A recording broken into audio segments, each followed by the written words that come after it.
오늘 하나님께서 우리들에게 주시는 말씀은 빌립보서 2장 9절부터 11절까지의 말씀입니다. 빌립보서 2장 9절부터 11절까지의 말씀입니다. 우리 세 절이니까요, 같이 한 목소리로 봉독했으면 좋겠습니다. 하나님의 말씀을 듣습니다. 이러므로 하나님이 그를 지극히 높여 모든 이름 위에 뛰어난 이름을 주사 하늘에 있는 자들과 땅에 있는 자들과 땅 아래에 있는 자들로 모든 무릎을 예수의 이름에 꿇게 하시고 모든 입으로 예수 그리스도를 주라 시인하여 하나님 그 아버지께 영광을 돌리게 하셨느니라. 아멘. 네, 여러분 잘 오셨고요. 오늘 옆에 계신 분들하고 다시 한번 인사했으면 좋겠는데, 오늘 3일차죠. 우리 저녁에 모이는 건 하루 더 남았습니까? 예, 우리 하루 더 나와야 되잖아요, 그렇죠? 네, 우리 내일까지 모두 함께 하십시다. 그렇게 같이 한번 인사했으면 좋겠습니다. 내일까지 모두 함께 하십시다. 내일까지 모두 함께 하십시다. 내일까지 모두 함께 하십시다. 네, 내일은 토요일이니까 혼자 오지 마시고 옆에 계신 분들 같이 오십시오. 싹장님들은 싹가분들 꼭 3명씩 다 데리고 나오시고요. 그냥 카톡으로 띡 하나 올려놨는데 오거나 말거나 그러지 마시고 같이 좀 나왔으면 좋겠어요. 내일은 몇 시라고요? 7시. 그 광고 해야죠. 내일은 7시 30분 아니고 7시입니다. 네, 또 싹장들 통해서 광고하겠지만 내일은 7시 꼭 기억해 주셨으면 좋겠습니다. 네, 오늘 말씀의 제목은 끌어올리심입니다. 끌어올리심. 어제 우리 말씀 좀 기억이 나세요? 네, 예수님이 이 땅에 내려오시는 것이 정말 하늘에서 아득한 곳으로 내려오시는 것으로, 그게 그냥 내려오신다는 게 어떤 현상이 아니라 우리를 설득하시기 위한 하나님의 마지막 방법이셨다. 그것을 간절함을 가지고 우리들에게 가르치시는 것이라는 것을 우리가 어제 말씀 속에서 함께 나누었습니다. 여러분, 그렇게 끝까지 스스로 하나님이신 예수님의 결단으로 당신이 그렇게 낮아지셔서 우리가 그 주님이 어떤 분이신지를 분명히 알게 하시고, 또 우리를 사랑하신다는 것이 어떤 것인지 보게 하시고, 그 주님을 깨닫게 하시고 그러셨던 그 주님께서 오늘 말씀 속에는 어떻게 되시냐면 끌어올려 가시는 장면이 오늘 말씀 속에 나오는 장면이에요. 어제까지 읽었던 말씀이 8절이잖아요. 8절 마지막 문장이 이렇게 돼요. 십자가의 죽으심이라. 이게 마지막 문장이에요. 그리고 오늘 본문 우리가 읽었던 9절의 첫 문장이 뭐냐면 이러므로 하나님이 그를 지극히 높여, 이렇게 시작합니다. 십자가의 죽으심으로 라는 가장 낮은 곳에 계셨던 그 예수 그리스도를 오늘 말씀은 그를 지극히 높이셔서 시작하시는 말씀으로 그렇게 보여주고 있다는 거예요. 예수님이 어제 말씀 속에서 그렇게 낮아지시고 또 낮아지시고 낮아지셔서 내려오셨는데, 그렇게 내려가셨는데 십자가의 죽으시기까지 그 내려오심이 얼마나 실제적인 모습인지를 우리가 그걸 안다면, 정말 우리가 그 말씀을 제대로 배우려고 하고 우리가 깨달으려고 한다면, 그러면 우리가 그 말씀 속에서 주님을 만날 수 있다고, 그 낮아진 주님을 우리가 진짜 만나야 한다고 그렇게 말씀을 드렸는데, 오늘 말씀은 그렇기 때문에 그 예수 그리스도를 하나님께서는 높이셨다, 이렇게 말씀하고 있다는 겁니다. 예수께서 다시 오늘 하늘로 올라가셨다, 끌어올려졌다는 말씀은요, 우리 오늘 읽었던 본문 속에 3개로 이렇게 나와요. 첫 번째, 그 이후에 뭐라고 말씀을 하시냐면 9절 말씀에는 모든 이름 위에 예수를 가장 뛰어난 이름이 되게 하셨다, 이렇게 말씀하세요. 한마디로 가장 크신 이름이 되었다는 거예요. 예수의 이름보다 더 큰 이름은 이제는 없다는 겁니다. 이 이름을 들으면 누구라도 예수님이 가장 크시지, 그 이름 앞에 떨게 되는, 그 믿음 앞에 복종하게 되는 이름을 우리들에게 주셨다, 이런 말씀이고요. 10절 말씀은 뭐라고 말씀하시냐면 하늘과 땅과 땅 아래에 있는 모든 자들이 예수 이름 앞에 무릎을 꿇게 하셨다, 이렇게 말씀을 하세요. 이게 무슨 말이냐면 세상의 어떤 세력, 이렇게 생각하면 돼요. 여러분, 땅 위에 있는, 땅 하늘에 있는 천사들도 마찬가지고요, 땅 위를 살아가는 사람들도 마찬가지고요, 땅 아래에 있는 사탄의 세력, 어떤 세력이든지 그게 인간의 모든 이성과 우리의 물리적인 환경을 넘어서는 어떤 세력이든지 예수님 앞에 그들의 무릎을 꿇게 하셨다, 이런 말씀이에요. 세 번째로 11절 말씀을 보면 모든 입으로 예수 그리스도를 주라 시인하게 하셨다 이렇게 말씀하십니다. 무슨 뜻이냐면 예수 그리스도가 이제 모든 것에 생명이 되게 하셨다 이렇게 말씀하세요. 이게 예수 그리스도를 높이셨다는 것에 대한 세 가지의 해석입니다. 여러분 한번 들어보십시오. 그렇게 내려오셨는데 하나님이 그렇게 십자가에 죽기까지 그렇게 자신을 낮추셨는데 그렇게 낮추신 예수님이 다시 영광으로 끌어올려지실 때 그분이 가장 높이 가장 큰 영광으로 모든 것의 주권자로 그렇게 다시 높여지셔서 하나님의 영광이 되셨다라고 말씀하시는 것이 오늘 말씀의 핵심 전체 내용입니다. 이 끌어올리심의 의미가 무엇인지를 제가 여러분들과 함께 같이 오늘 말씀 속에서 살펴봤으면 좋겠어요. 오늘 여러분 오늘 말씀의 메시지를 보면 내용에서가 아니라 이 문장의 구조 때문에 알 수 있는 중요한 메시지가 하나 있어요. 뭐냐면 오늘 이 사건이 어떻게 일어났는가를 사실은 그림을 통해서 보여주고 싶어 하는 거예요. 오늘 높이 올리신 분, 높이 올려진 게 누구라고 얘기하냐면 예수님. 여기서는 오늘은 예수 이름 이렇게 표현하고 있습니다. 예수 이름. 가장 높은 곳에 예수가 계신다는 것을, 이제 이분이 끌어올려져 있다는 것을 우리가 어떻게 보는 거냐면, 그전에는 맨 밑바닥에서 그 예수를 만났다면 이제는 우리가 눈을 들어서 그 예수를 볼 수 있게 됐다는 뜻이에요. 가장 높은 곳에 계신 그분을 우리가 볼 수 있게 됐다는 거예요. 근데 한번 보십시오. 예수님은 오늘 말씀에는 다 목적어예요. 예수님은 목적어로 나와요. 주어가 직접 나오지는 않아요, 오늘 말씀 속에도. 근데 오늘 주어는 당연히 누구일까요? 누구일 것 같아요, 여러분? 하나님이요. 하나님. 예수님이 목적으로 나오면 주어는 당연히 하나님이세요. 이걸 어떤 주석가는 뭐라고 표현했냐면 행동하시는 하나님 이렇게 표현했어요. 행동하시는 하나님. 어제 본문의 주체는 전부 예수님이에요, 여러분. 어제 본문의 주체를 보면 어제는 예수님에 관한 이야기가 전부 그라는 3인칭으로 전부 다 서술이 되어 있지만 철저하게 그 3인칭이지만 그가 무엇을 하셨다, 그러니까 주체적으로 하신 분이 누구시라는 거예요? 예수님이라는 것을 어제 말씀 속에서 볼 수가 있어요. 예수님이 직접 결단하셨고 예수님이 직접 주체적으로 내려오셨고 스스로 아득한 아래에서 당신이 하실 수 있는 모든 것을 하셨다, 주체를 예수님으로 보고 있는데 9절 말씀서부터 이게 바뀌었단 말이에요. 9절부터는 이 일하시는 주체가 누구로 바뀐 거냐면 철저하게 세 문장이 다 뭐로 바뀌어 있냐면 하나님으로 말씀하고 있다는 겁니다. 그렇게 자신을 내려놓으신, 가장 끝까지 내려가신 그 예수님을 다시 높이시는 분이 누구셨다는 거예요? 하나님이셨다는 거예요. 여기에 여러분 굉장히 중요한 핵심이 있어요. 무슨 말이냐면 모든 것을 계획하시는 하나님, 그 하나님의 계획하심 안에 예수 그리스도가 다시 높여지시는 것, 예수 그리스도가 다시 영광 받으시는 것이 들어가 있었다는 거예요. 오늘 9절 말씀이 어떤 단어로 시작했냐면 이러므로라는 단어로 시작합니다.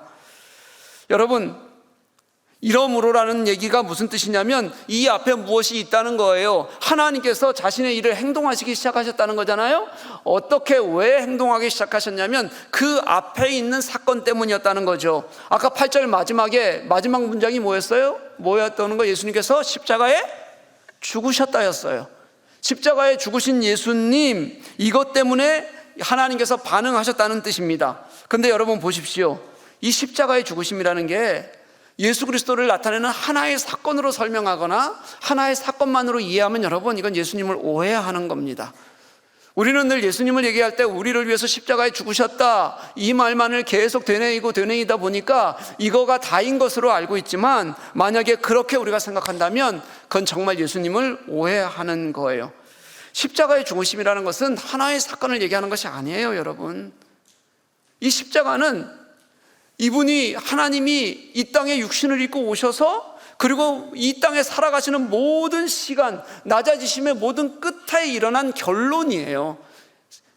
예수께서 하셨던 사역의 결론이지 이것을 하나의 사건으로 모든 것의 전부로 이해해서는 안 된다는 겁니다. 다시 말하면 십자가는 하나의 사건이 아니라 예수께서 이 땅을 사셨던 모든 삶의 역사의 마지막 사건이기도 하고 중요한 사건, 이렇게 말하면 맞을 거예요. 중요한 사건이라고 말하면 맞아요. 다시 말하면 이러므로 하나님께서 예수를 높이셨다는 것은 무슨 뜻이냐면 예수께서 이 땅에 오셔서 그 예수께서 우리들에게 말씀하시고 가르치시고 보이시고 그리고 행하셨던 모든 것, 이것을 보시고 예수님께서는 어떻게 하셨냐면 하나님께서는 예수님을 높이셨다, 그렇게 우리들에게 가르쳐주고 있는 겁니다. 다시 말하면 여러분, 예수님이 누구신가? 그 예수님이 우리 인간을 대하시는 방법, 그 예수님께서 우리를 사랑하시는 마음, 그 예수님께서 이 땅에 오셨던 이유, 이 땅에 오시기까지 끝없이 내려오셔서 그분이 보여주셨던 그분의 모든 행동과 가치, 이 모든 것이 하나님이 다시 예수님을 끌어올리면서 반응하시게 됐다는, 당신을 높이시게 되는 이유였다는 겁니다. 여러분, 오늘 말씀을 보니까 우리 찬양 속에도 그랬는데요, 예수님을 높이셨다 이렇게 얘기하지 않고 예수의 뭘 높이셨다 그래요? 이름을 높이셨다 그래요. 우리가 지금까지는 예수님을 찬양했단 말이에요, 예수님을 믿었단 말이에요. 그런데 오늘 찬양에서는 믿는 것도 예수의 이름이고, 그 다음에 높이는 것도 예수님의 이름이고, 무릎 꿇는 것도 예수님의 이름 아래라고 그렇게 말해요. 여러분, 왜 이렇게 표현하고 있을까요? 예수님과 이름의 차이가 뭐죠 여러분? 뭐 같아요? 다른 곳에서는 이렇게 표현하지 않잖아요, 그렇죠? 근데 여기서 그렇게 표현하는 이유가 뭘까요? 예수가 이 땅에 우리와 함께 하셨던 분, 그분이 이 땅에 함께 하셨기 때문에 그분이 지금은 우리의 눈에 보이지 않지만, 그분이 지금은 우리 안에서 33년의 생으로 그 십자가의 죽으심으로 모든 당신의 사역을 다 하셨지만, 그의 이름이 이 땅에 남아있음으로 인해서 그분이 이 땅에 사셨다는 것을 더 정확하게 가르치시고 깨닫게 하시려는 마음에서 나오는 문학적인 표현이에요. 여러분, 누구의 이름, 사람이 죽으면 뭘 남긴다 그래요 여러분? 이름을 남긴다 그러잖아요. 그때 이름을 남긴다는 의미는 그분의 역사가 남아있다, 그 사람이 살았던 숨이 남아있다, 이런 뜻과 같은 거고요. 이름이 남아있을 때, 그 이름이 진짜 이곳에서 사셨던, 역사하셨던 이름이구나라는 것을 깨닫게 하시는 겁니다. 다시 말하면 주님께서 이곳에 내려오셔서 행하셨던 모든 일도, 그분이 우리에게 하셨던 모든 삶의 모습도 우리 눈앞의 역사였을 뿐만 아니라, 하나님께서 그분을 다시 올리시는 것, 그리고 그분을 높이시는 것, 그래서 그분이 우리의 영광이 되게 하시는 것도 다 우리가 직접 경험해야 하는 역사라는 것을 분명히 깨닫게 하고 보게 하기 위해서 이름이라는 표현을 쓰고 있는 겁니다. 사랑하는 교회 여러분, 저는 이 말씀을 읽을 때 되면 제 가슴이 웅장해진다고 해야 될까요? 이게 좀 표현이 그러면 그냥 벅차다고 말해도 좋을 것 같아요. 이런 마음이 저는 늘 들어요. 예수의 이름을 그렇게 다시 높이시는 하나님의 구속의 역사를 보면서, 예수께서 그렇게 이곳에서 낮아지셨는데 하나님이 그를 높이셨다라는 말씀을 듣는 순간부터 그리스도인인 우리들에게도 하나님께서는 똑같이 말씀하고 싶어 하신다는 것을 깨닫게 되고 느끼게 됩니다. 이게 하나님께서 우리들에게 이 말씀을 주시는 이유이기도 해요. 우리가 낮아지면 주님께서 높이신다고 말씀하시잖아요. 우리가 낮아지면 높이신다는 것도 하나님께서 이미 예수 그리스도를 통하여서 우리들에게 약속하시고 말씀하셨던 당신의 가치를, 그리고 당신의 일하심을 우리들에게 행동하시는 하나님을 우리들에게 보여주시는 당신의 방법이에요. 그런데 여러분, 우리가 높아진다고 얘기하거나 우리 그리스도인들이 승리한다고 얘기할 때, 우리는 그 승리의 방정식을 사실은 잘못 오해하고 있는 경우들이 많아요. 우리가 생각하는 승리의 방정식은 사실은요, 하나님이 생각하시는 것과 완전히 다를 수도 있어요. 제가 하는 말이 맞는지 틀리는지 한번 보십시오. 예수께서 낮아지셨더니 하나님께서 예수를 다시 가장 높이셨다, 끌어올리셨다. 맞아요, 틀려요? 예수께서 낮아지셨더니 하나님께서 예수를 가장 높이 끌어올리셨다. 맞을까요, 틀릴까요? 맞을까요, 틀릴까요? 맞아요, 틀려요, 여러분? 맞아요? 언뜻 보면 맞는 말인 것 같아요.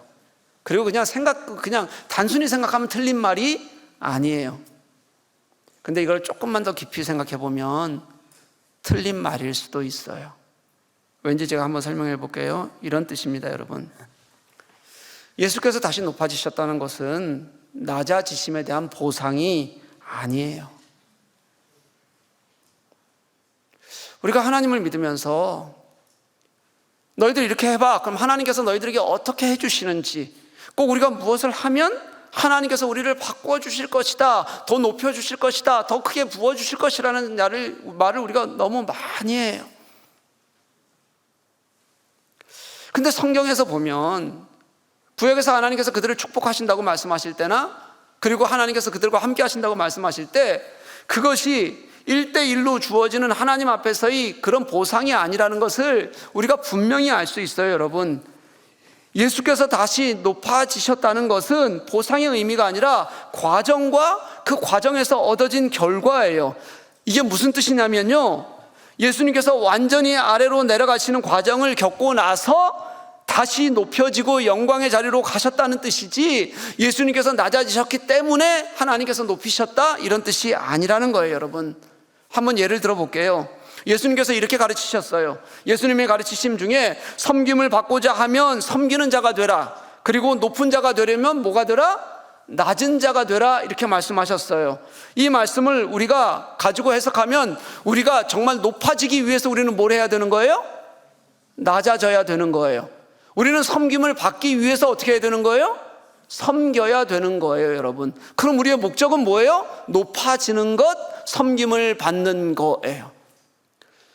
예수님이 우리들에게 가르치실 때 언제 너희들은 높아지기 위해서 섬겨라라고 말한 적이 있어요?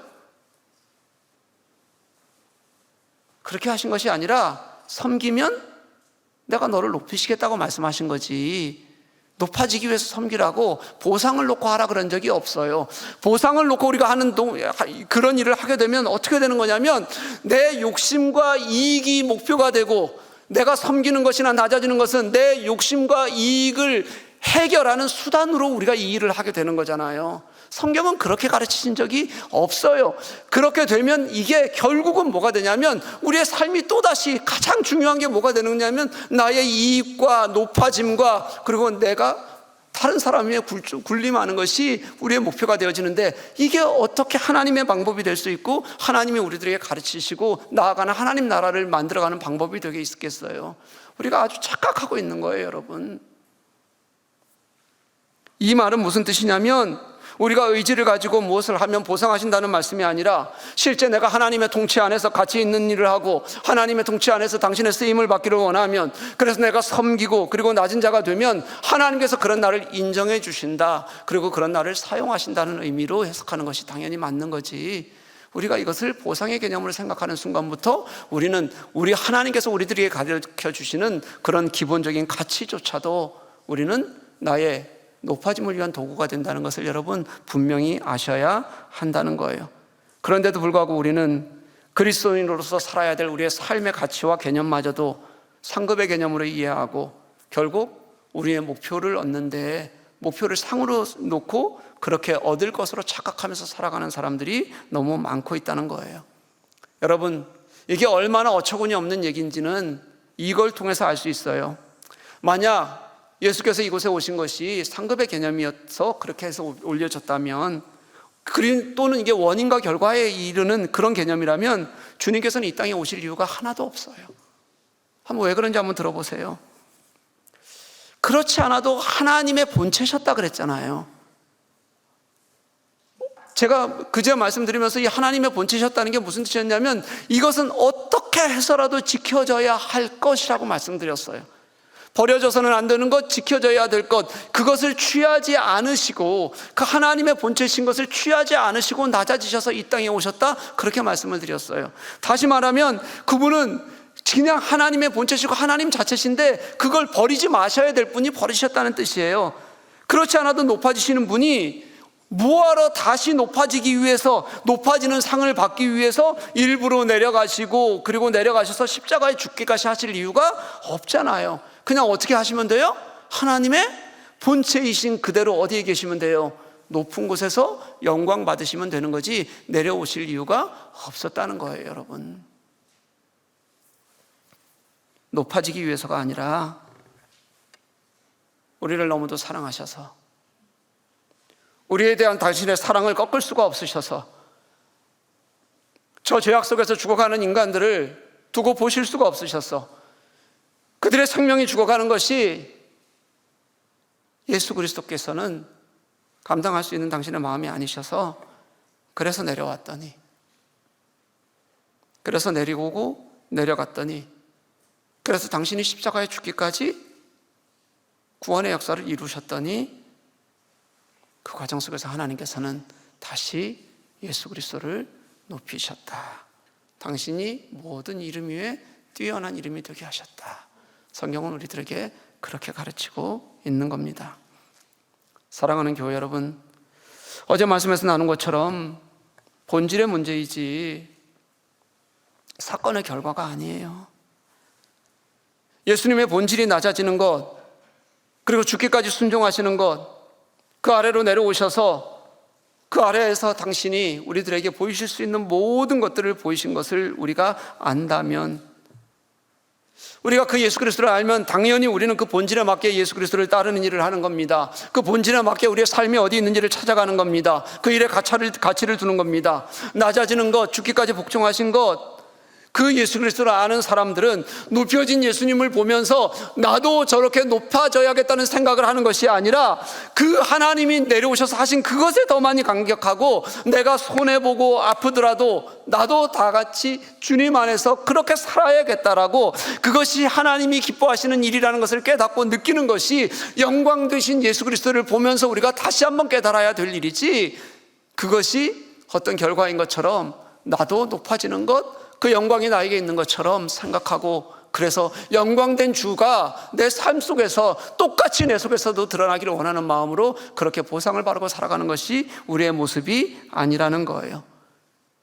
우리가 어떤 위치에 있는지, 어떤 자세로 서야 하는지, 그것을 제대로 보게 될 때 영광으로 다시 끌어올려지신 예수 그리스도가 우리에게 진정한 길이기도 또 의미이기도 하다는 것을 깨닫게 되는 겁니다. 사랑하는 교회 여러분, 무언가를 얻기 위해서 우리는 그 길을 가는 사람들이 아닙니다. 우리가 가야 할 길을 주님을 따라서 갈 때에 우리 하나님의 은혜를 더욱더 체험하고 경험하는 것, 그것이 우리의 영광이 될 수 있기를 간절히 소망합니다. 이게 우리의 기도 제목이 되어야 합니다. 예수 그리스도께서 우리에게 허락하시는 그 길을 걸으면 그 안에서 누리는 은혜를 마음껏 체험할 수 있다는 것이 우리가 주님을 따라가고 주님 안에서 영광을 누리는 길이라는 것을 소원하는 우리가 되어져야 합니다. 그래서 결국 그 길에서 얻는 영광을 함께 노래할 수 있고, 그 길에서 얻는 주님을 우리가 함께 볼 수 있고, 그 안에서 진짜 주님을 만났을 때 우리 속에 살아계신 하나님의 말씀하심이 더 큰 은혜가 되는 것, 그것이 우리가 걷는 길이어야 합니다. 여러분, 그러기 위해서 이제 철저하게 지금 나의 모습을 확인하고 돌아볼 수 있는 저와 여러분이 될 수 있기를 간절히 소망합니다. 하나님의 성품을 따라서 낮아지고, 그리고 내어주고, 그리고 그렇게 주님 안에서 따라가다가 얻는 것이 아니라면 하나님이 내게 주신 영광 절대 아닙니다. 여러분, 내가 주님이 낮아지심이 무엇인 줄 알고 그 안에서 우리가 정말 주님 안에서 살아가고자 애쓰고 노력하고, 그리고 그 안에서 하나님께서 내게 부어주시는 은혜가 아니라면 하나님께서 내게 부어주시는 축복 아닙니다. 우리는 아직 지금 여전히 겉모습은 세련돼서 이렇게 세련된 모습으로 앉아있지만 자신의 유익을 위해서만 신을 부리는 무당들처럼 구슬을 하거나 부적을 쓰거나 다 그런 거 아니에요? 자신의 유익들을 위해서? 그런 무당들처럼 우리도 똑같이 예수님을 나만을 위한 예수님으로만, 이 땅에서 내가 잘 먹고 잘 살기 위한 그런 존재로 만들어주는 주님으로만 그렇게 바라보고 살아가는 일, 이제 예수님이 수단이 되는 일은 우리들에게 어떤 경우에도 없어야 한다고 저는 그렇게 생각합니다. 눈 똑바로 뜨고 똑바로 뜬 눈으로 남을 보는 것이 아니라 나를 볼 수 있었으면 좋겠어요.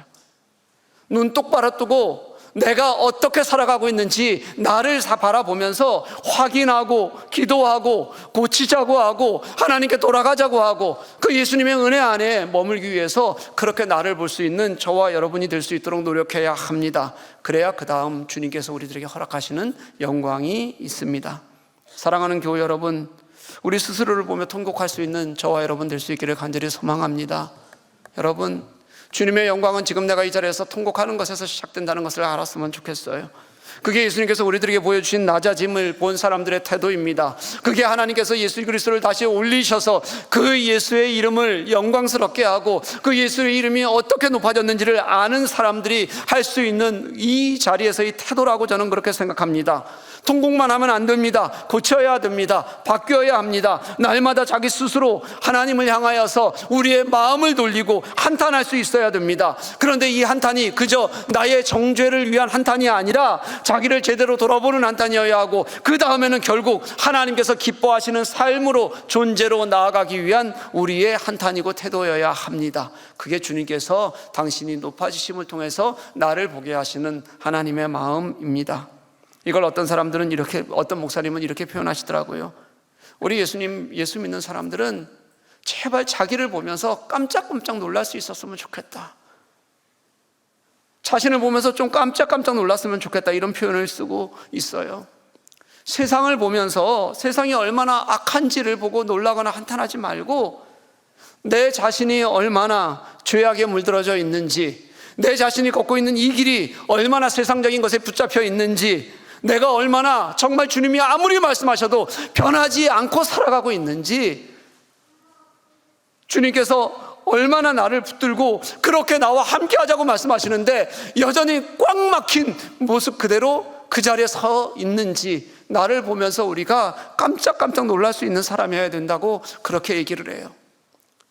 그 말씀을 들으면서 그래, 이게 맞다, 이렇게 제가 생각이 들었어요. 그리고 그것이 놀라는 것으로 그치는 것이 아니라, 놀랐으면 그 놀람이 이제 나의 삶을 바꾸고 주님께 돌아가는, 주님이 나를 다시 만나주시는 은혜로 그 주님을 경험하는 그런 저와 여러분이 될 수 있기를 간절히 소망합니다. 여러분, 그렇게 은혜를 구해야 돼요. 그게 주님이 오늘 나를 만나주시고 나와 함께 하시는, 당신의 말씀 속에 나를 구하시는 하나님의 은혜예요. 사랑하는 교회 여러분, 예수를 믿는다는 것은 나의 나됨을 확인하는 과정이에요. 우리가 신앙을 살아간다는 것은 십자가에 죽으셨을 뿐만 아니라 이제는 우리에게 모든 영광이 되셔서 우리를 주관해 가고 계시는 그 예수 그리스도 앞에서 나를 늘 돌아보고 그리고 변화시켜 간다는 뜻입니다. 저는 지금 시대에 가장 마음 아픈 것이, 아무리 예배를 드려도, 아무리 말씀을 들어도, 아무리 양육을 받아도, 아무리 우리가 잘났다고 그렇게 말해도 우리의 삶이 변하지 않는 데 있다고 생각해요. 어쩜 그렇게 변하지 않을까요?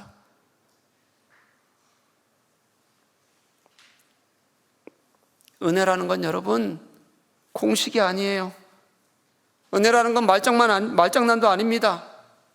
진짜 내 가슴 속에서 올라오는 고백이고 절규가 돼야 그걸 우리가 은혜라고 말할 수 있었으면 좋겠어요.